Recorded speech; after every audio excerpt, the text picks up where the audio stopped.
Thank you for the kind introduction. Let me try again to share my screen here. Let's see if this goes to... Okay, there we go. All right, so thank you everybody for joining. The goal that we have today is to give all of you a not too basic overview of typical diseases that affect a person's memory and thinking, the dementias and cognitive disorders in general. So we'll touch upon the most common ones. We'll comment on characteristics and treatments and things that can be done and things that can help prevent those types of problems, how to best deal with them. And of course, we'll give you plenty of opportunity for all the questions that you may have. So let's get started. The first thing I wanted to discuss is definitions, so that we know what we're talking about when we say dementia. I notice in the clinic there is a lot of confusion between things like dementia and Alzheimer's disease. People don't often really understand what those words mean. So dementia, what does that mean? Dementia doesn't mean a specific disease, but rather symptoms that occur when there is a brain disease, and it also refers to severity level. So usually what we mean when we say there is dementia is that a person has severe enough symptoms affecting usually memory, but other aspects of brain function can be the case, like language or reasoning, are affected, and that person cannot function independently anymore. That's what dementia means. So those are all the main cognitive functions or higher brain functions that can be involved in dementia. Language, reasoning, personality changes sometimes are what one sees, spatial processing, visual processing.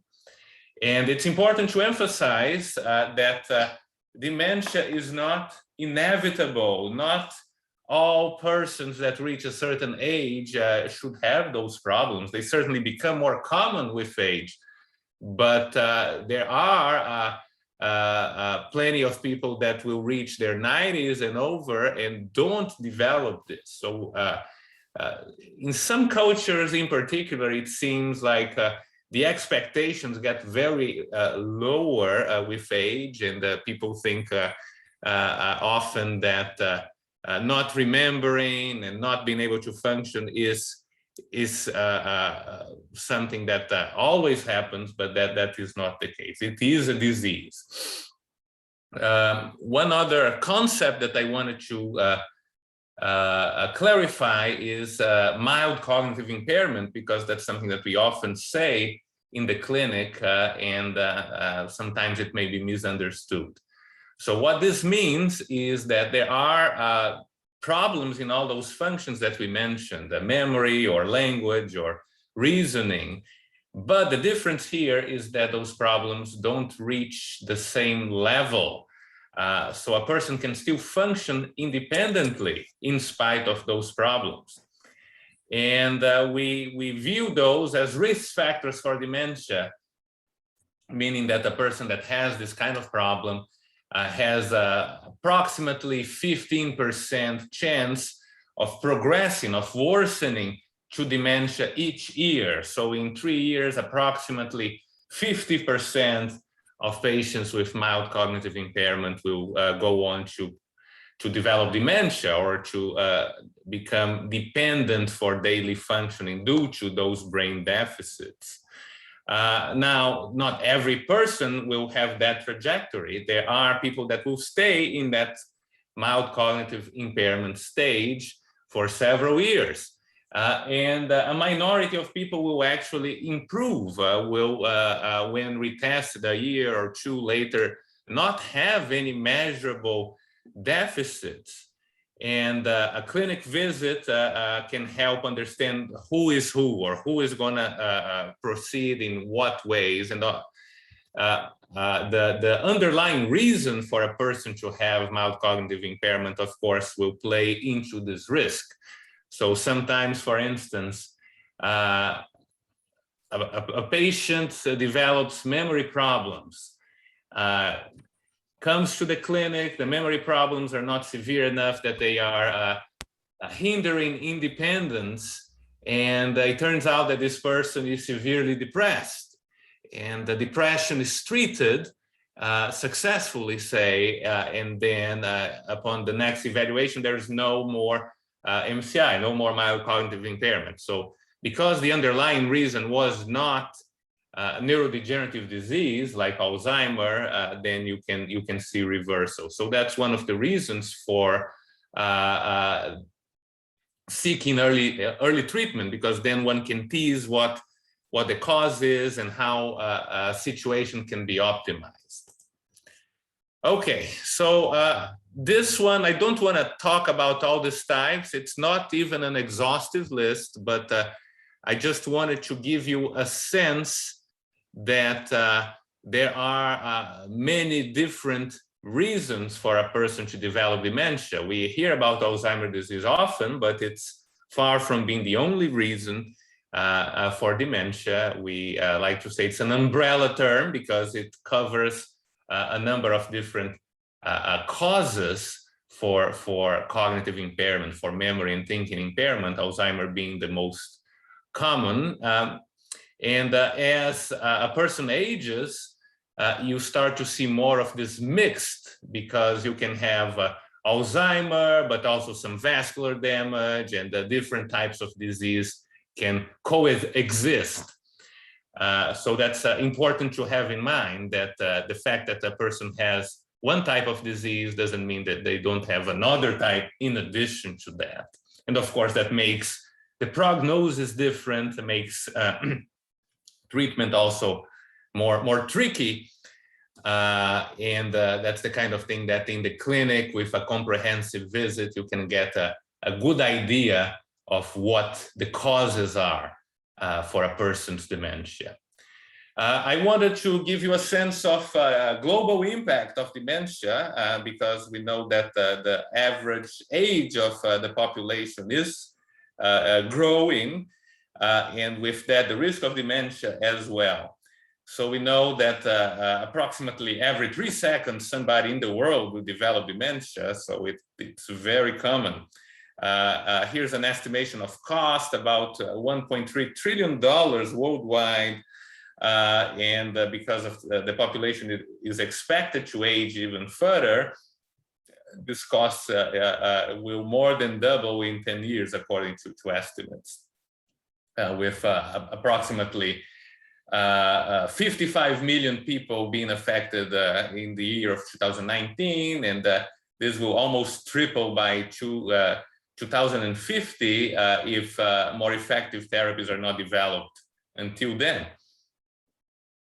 So I wanted to explore with you what goes into making the diagnosis. A person comes to the clinic with complaints of memory problems, word-finding problems, personality change. What should you expect? So it's important to know that many times a cause can be determined, but there are times when the specific diagnosis can be challenging, would require direct examination of the brain, and that is not possible during lifetime. So there are cases like that, but many times we can make a very precise diagnosis just with laboratory tests, imaging, and sometimes genetics or spinal fluid analysis. So the usual evaluation will include medical history, which is the most important part, understanding exactly how things have unfolded, when was the onset of the problem, How quickly did it develop? Is it constant? Does it come and go? Because different diseases will proceed in very different ways. So that is really the key, and that's one of the reasons why getting informants is so important. I always get a little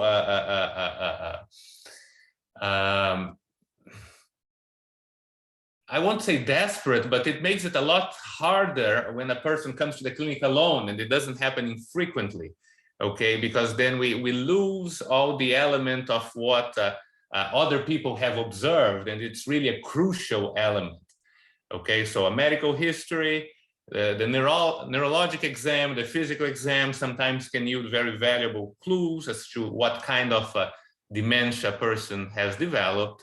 Cognitive testing, this is typically paper and pencil testing.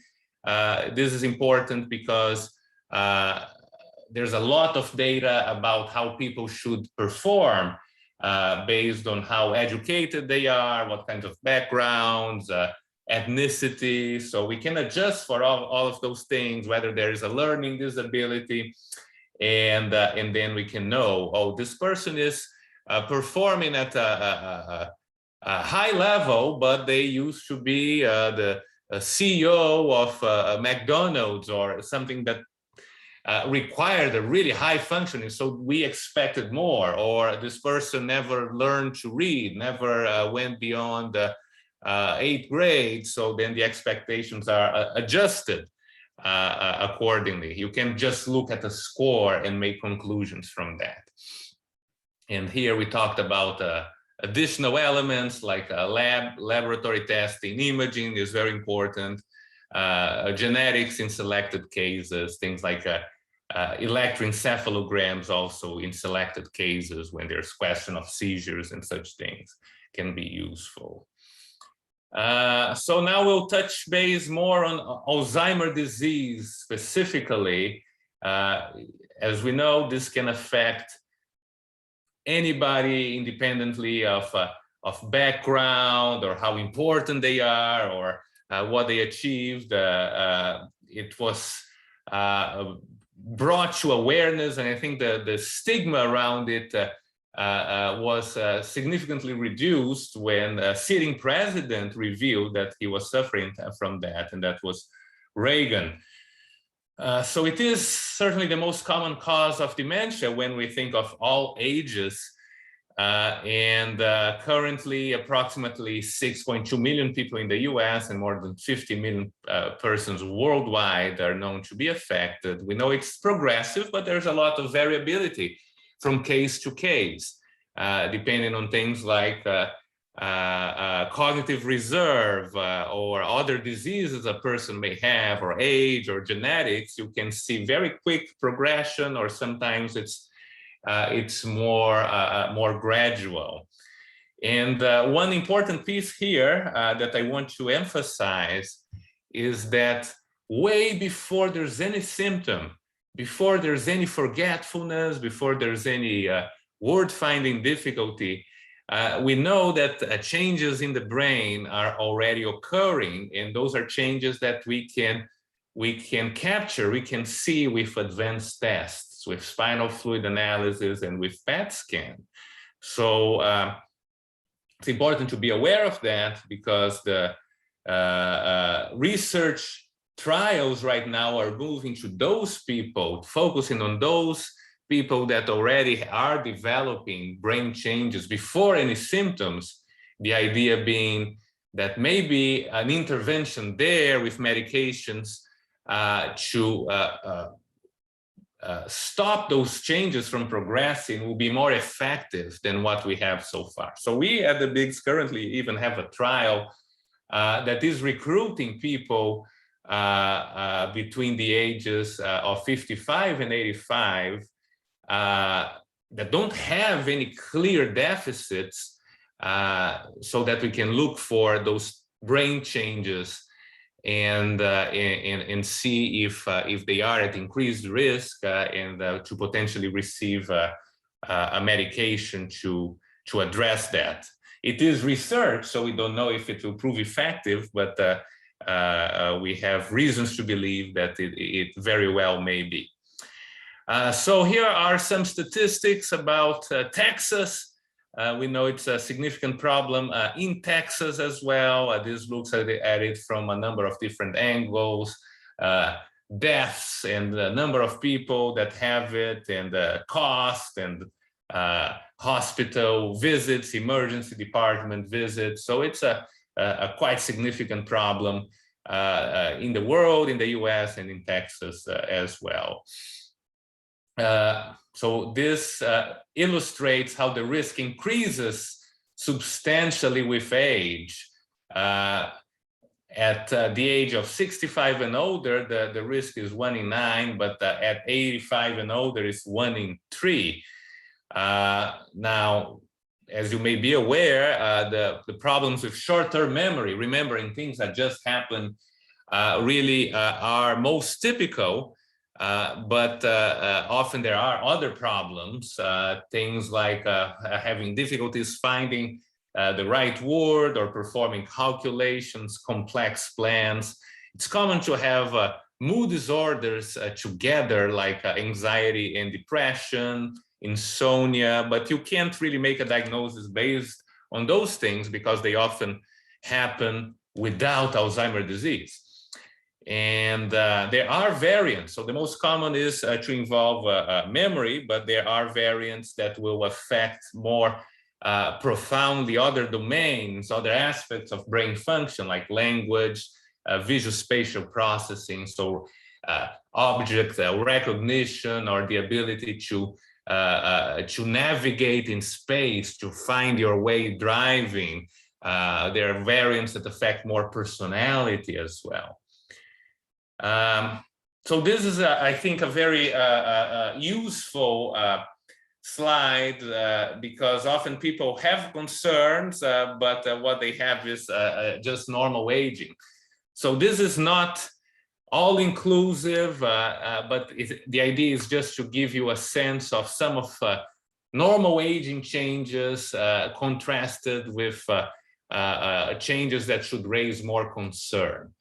So, for instance, normal forgetfulness, or forgetfulness that shouldn't raise a significant amount of concern, would be occasional, not consistent, and that whatever is forgotten usually comes back later or comes with a cue, as opposed to leaving no trace, or happening very fast, or happening in spite of multiple repetitions. Okay, so making an occasional error when you're balancing a checkbook, it's not something that should necessarily raise all alarms, but if balancing the checkbook becomes an unsurmountable problem, then it would make a stronger case to for somebody to go and seek evaluation. The same with things like programming devices and gadgets. With technology moving so fast, it's common that people will struggle to some level, but when the task is relatively low level, or was once familiar and then becomes not possible, that should raise more of an alarm.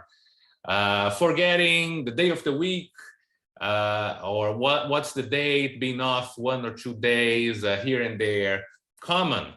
But not knowing the month, not knowing the time of the day, those are more suggestive that there's something pathological, that there is a disease going on.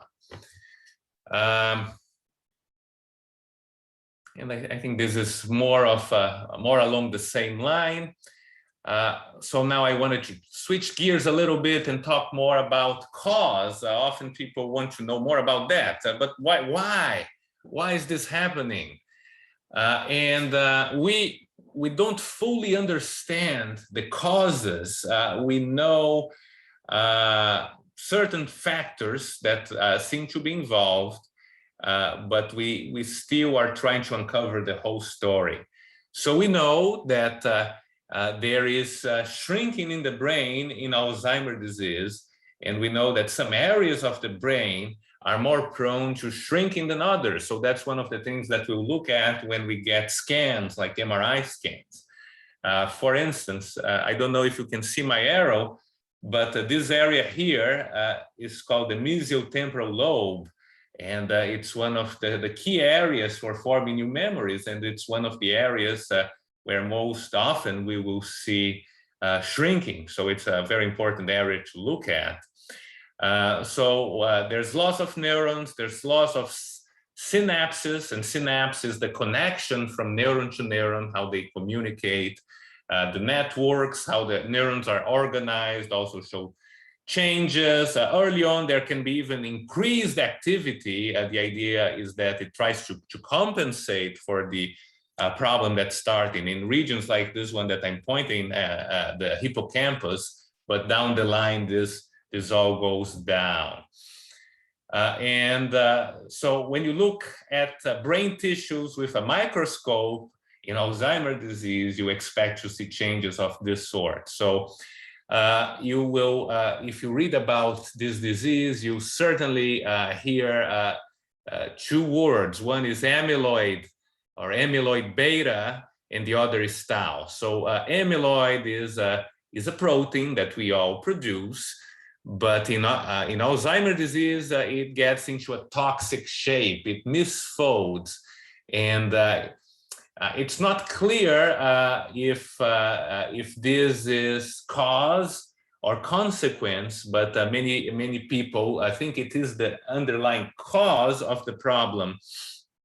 So what you see here with this black arrow is one amyloid plaque, okay?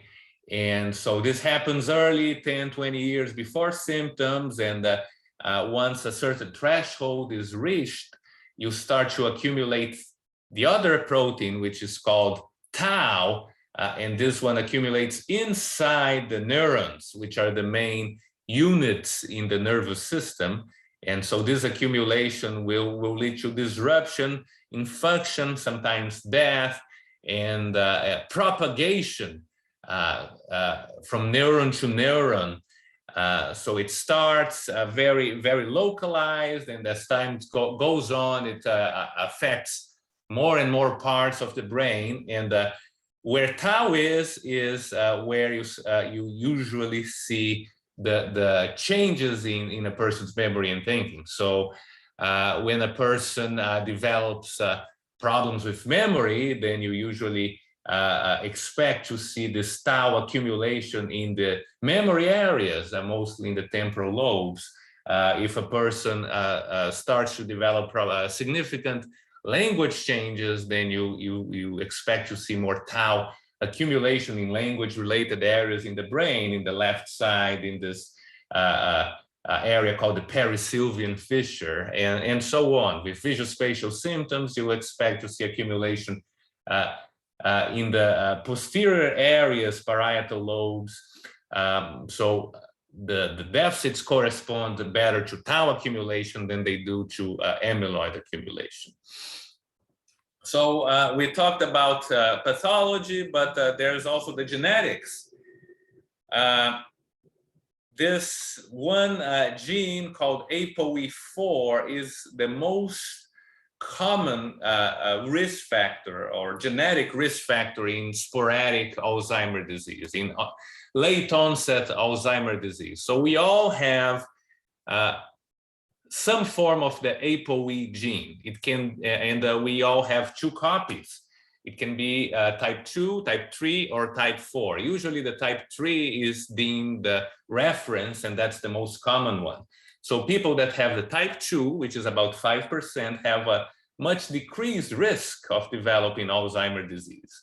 People that have one copy of the E4 variant have a risk that is approximately three times greater than a person that has the E3 copy. And if a person has two copies of the E4 gene, then the risk is 12 to 15 times greater. And usually the disease starts way earlier. But this is not a necessary nor a sufficient condition. It's a risk factor. What does that mean? It means that a person can develop Alzheimer's disease without ApoE4, and a person with ApoE4 doesn't necessarily develop Alzheimer's disease. So there's lots of other factors that play a role, and we know that doing things like being active, being well conditioned aerobically, doing challenging activities, mentally stimulating, all of those things, controlling risk factors will have an impact into whether a person with ApoE4 will or won't develop dementia later in life. So, but why are people getting Alzheimer's disease more than before? We know that people are living longer, and the risk is increased with age, and this slide illustrates that.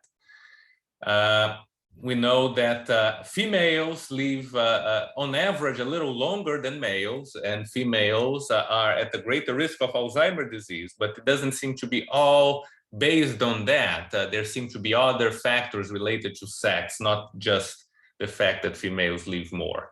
And that's an area of a lot of interesting research. We know that we are reducing the mortality due to the traditional risk factors like heart disease, stroke, cancer. And with Alzheimer's disease, we don't have nearly as effective therapies as we have for those other problems. So that's part of the explanation as well. So this is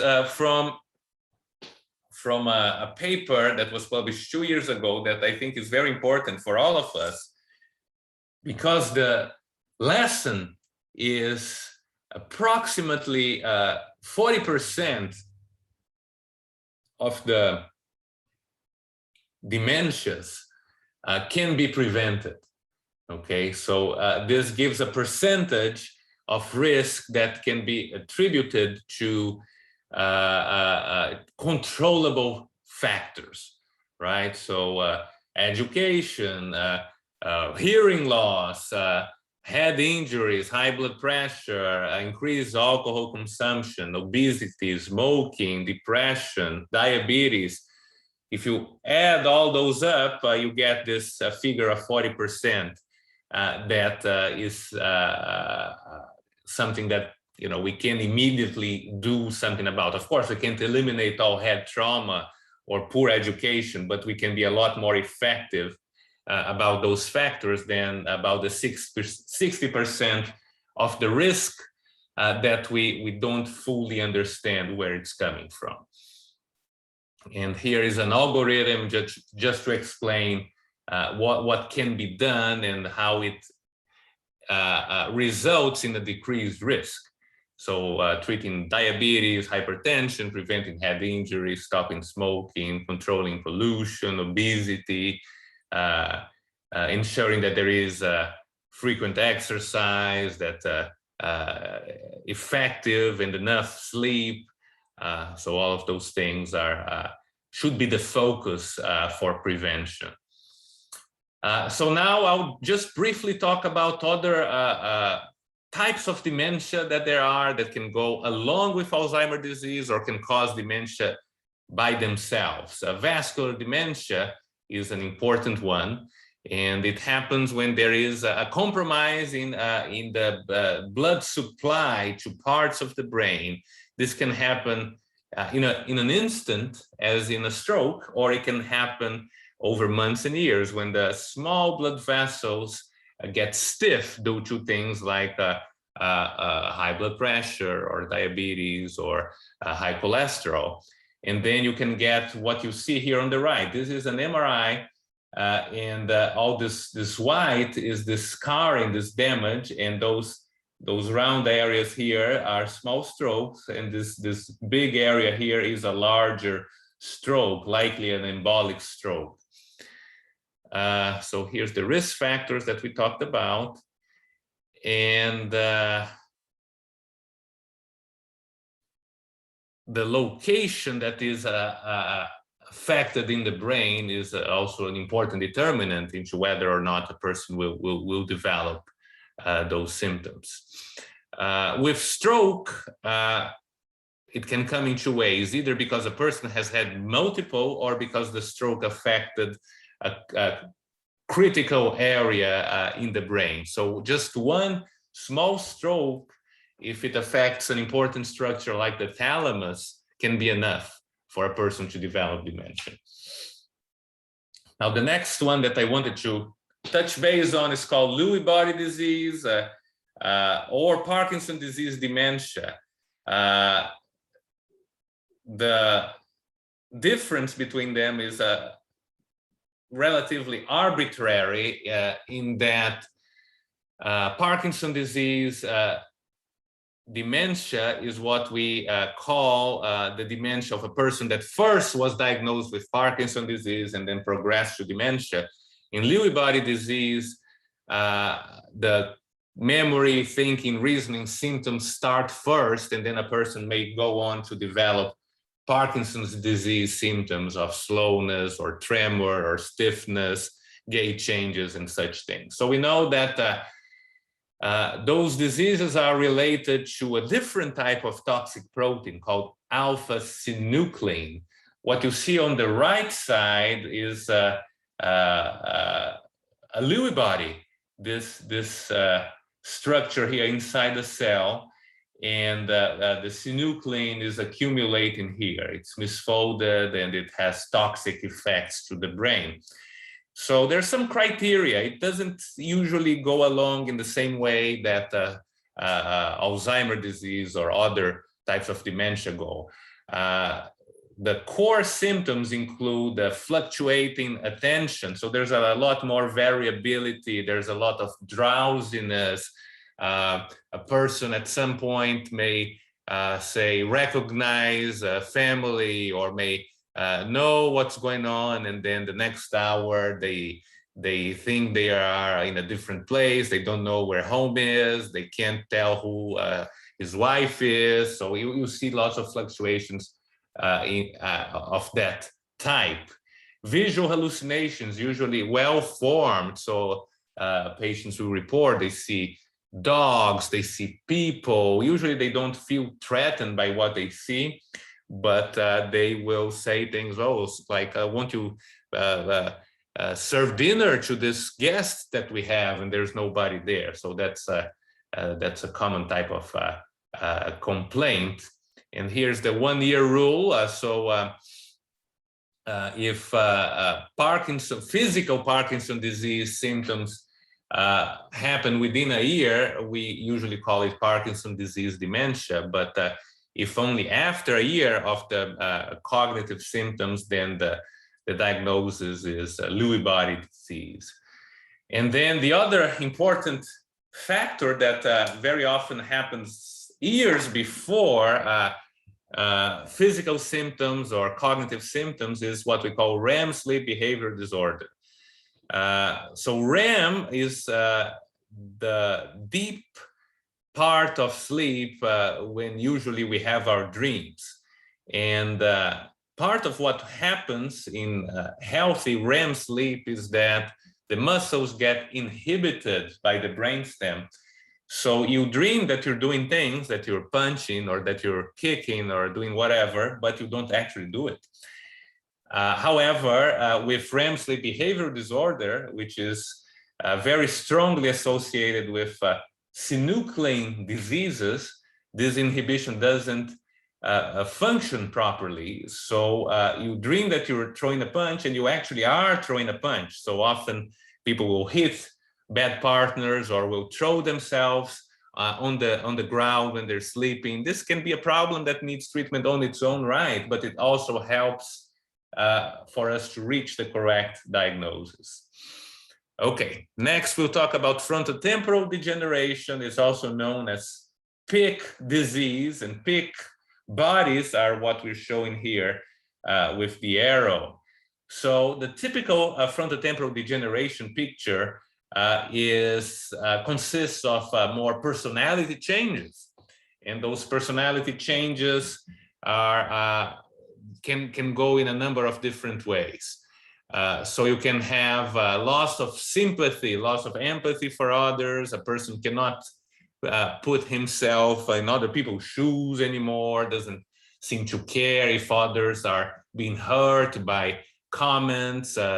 Another person in the family has a diagnosis of cancer, and they act like it's nothing.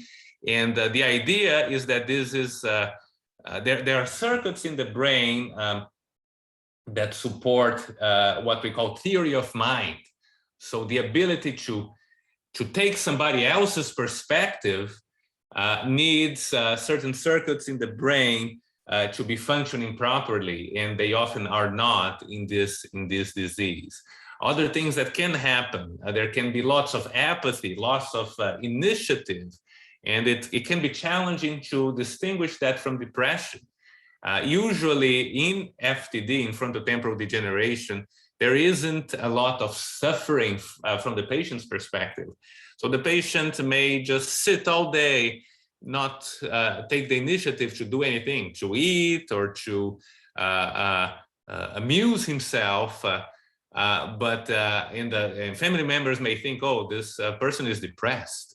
But there's no crying, there's no distress. And if you ask them, they may tell you that they are perfectly content. Now, other changes that may happen include compulsive behaviors, perseveration. So doing and redoing and overdoing things with no sense or purpose for hours. Often there are changes in eating behaviors, cravings for foods. People will report, oh, we need to hide the ice cream, otherwise you eat a gallon of ice cream in a day. So this is all related to disease of the frontal lobes, which support our ability to judge what needs to be done and to stop our own impulses from taking over. So we talked about this inhibition. Executive dysfunction is, from the testing perspective, difficulties with planning or set shifting or abstract reasoning. So that's what we mean. And one important practical reason to distinguish this from Alzheimer's disease, and sometimes it may be hard because people don't always neatly fall into these buckets and can have symptoms of one and the other, is that the medications usually used in Alzheimer's disease can make a person with frontotemporal disease agitated, and they just don't help in any way. So it's very important to have an accurate diagnosis. There can be an association with ALS or Lou Gehrig disease, which is a motor disease. You may remember that famous physicist Stephen Hawking that developed ALS early on. So certain mutations that cause ALS are very strongly related to frontotemporal degeneration, but not all cases. There are cases of only one or only the other disease. And we know that frontotemporal degeneration is a lot more often connected to genetic mutations than Alzheimer's disease or Lewy body or a vascular disease. About 30 to 40% of cases will have a mutation. So sometimes the diagnosis is reached by looking for mutations, even when there's no family history. So that's one of the strategies that we may employ in the clinic. Now, why should you seek an early diagnosis? That's a question some people have. If those diseases cannot be cured, and it's true, they can't, but first, you want to know if that's truly what's going on, because some causes of memory and thinking problems can be cured.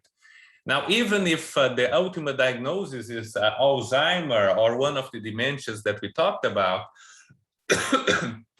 there are things that can be done. We know that treatments can bring substantial benefit in quality of life, they can impact mortality, they can impact how quickly a person progresses to severe dementia. So this is a reason to pursue early diagnosis.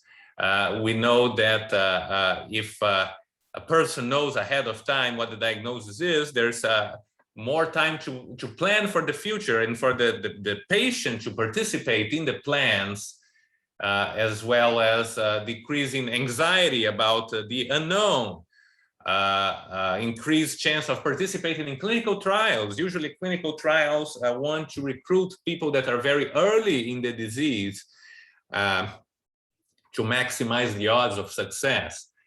Usually people are more willing to participate when the disease is advanced, but at that stage, it's very hard for any therapies to succeed in reverse the disease. So most clinical trials screen out or don't recruit patients that have advanced disease.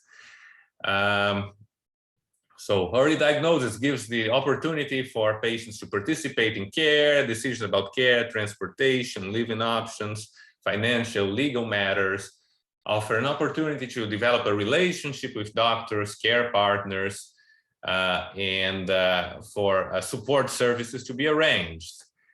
So we recommend if patients and families are only seeing primary care doctors, that referrals be made, because there's lots of specialized evaluations that are beneficial. And here's what I was talking about in the beginning. Family should be included. Don't go alone. It's important to have other people that know patients well's perspectives for the assessment to be optimal. Now, what is the goal then if you can't cure the disease right now? So we can improve quality of life a lot. We can maximize performance. We can address cognition, mood, behaviors, and facilitate things for patients and for caregivers.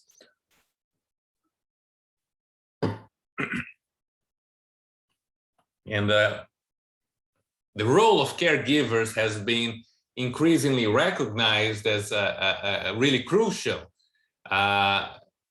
Dementia is not a disease that affects just the sufferer. All the family is involved, and often all the family will have to chime in and help out. So to have the family involved is really very beneficial for everybody. And to have everybody participate in the care planning and understanding what is going on, and combat all the stigma that has been associated with dementia for a very long time, since ancient ages.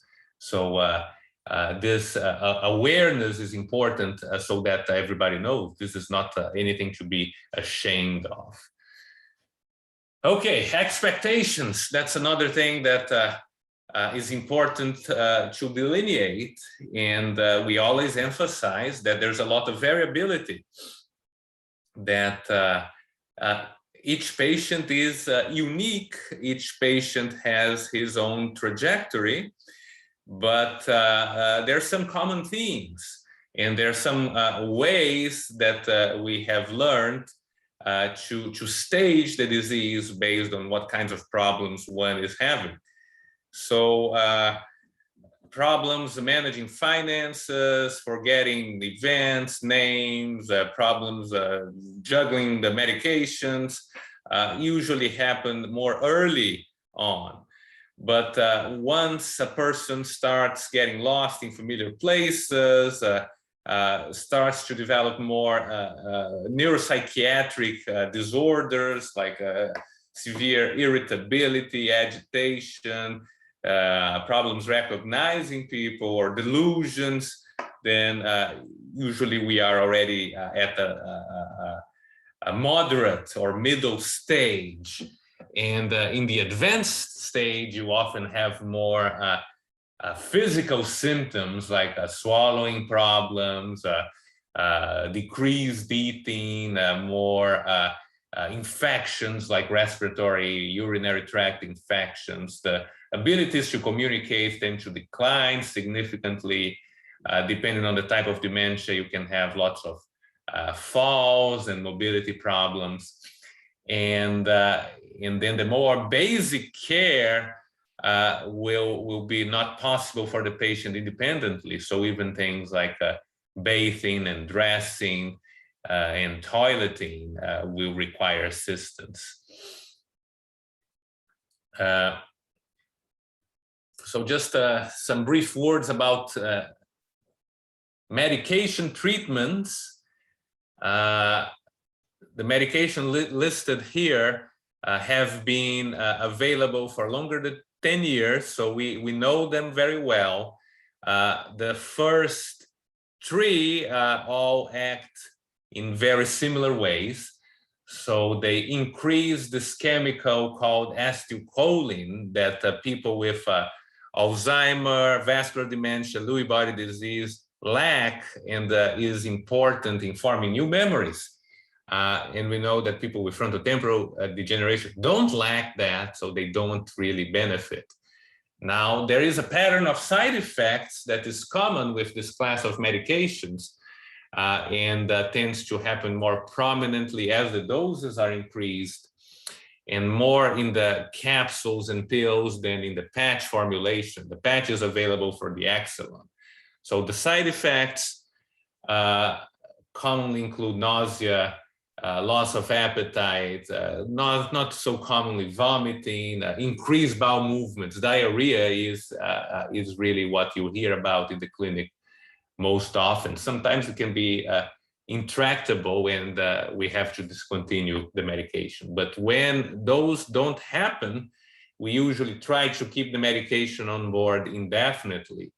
Then once a person reaches a moderate or severe stage, there's evidence that adding memantine or Namenda can be beneficial in bringing a little increased clarity, a little improvement in cognitive performance, and especially some help with the neuropsychiatric problems that start being more common at that stage. So that's usually when we add this medication. It's often quite well tolerated, but infrequently you hear about dizziness or constipation and confusion.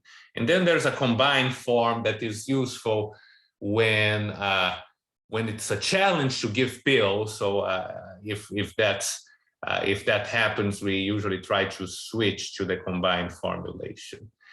It's very important to be aware of behavioral interventions, because often there are behavioral problems and the way families and caregivers interact with patients makes really a significant difference.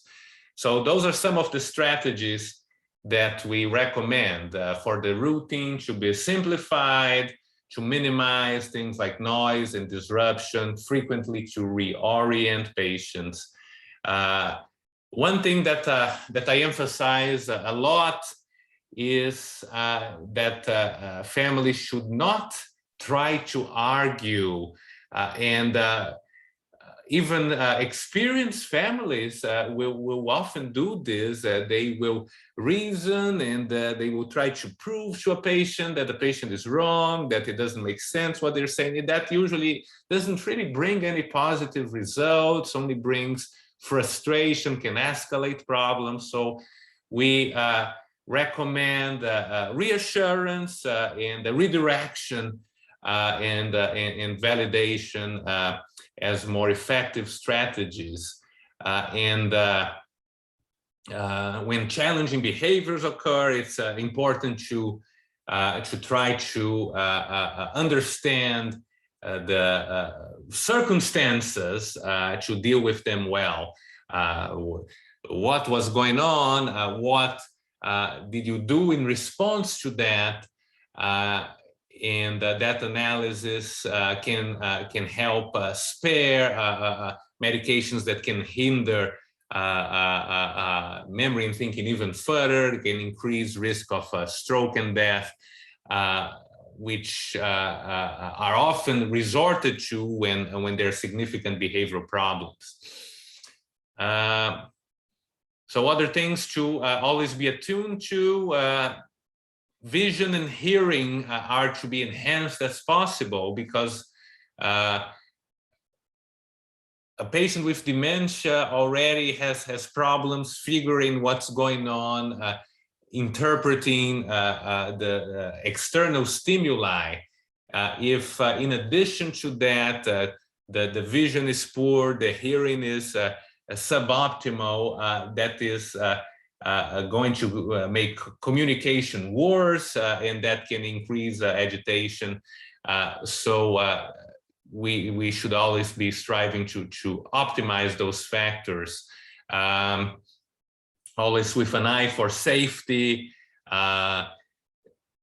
Sometimes visits by occupational therapy to the house are warranted, but some principles like minimizing clutter, looking at things like rugs and fall hazards, sometimes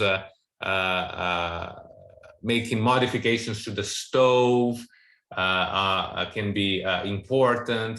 Driving has to be carefully assessed. Usually when a person has a mild dementia level, driving starts becoming unsafe.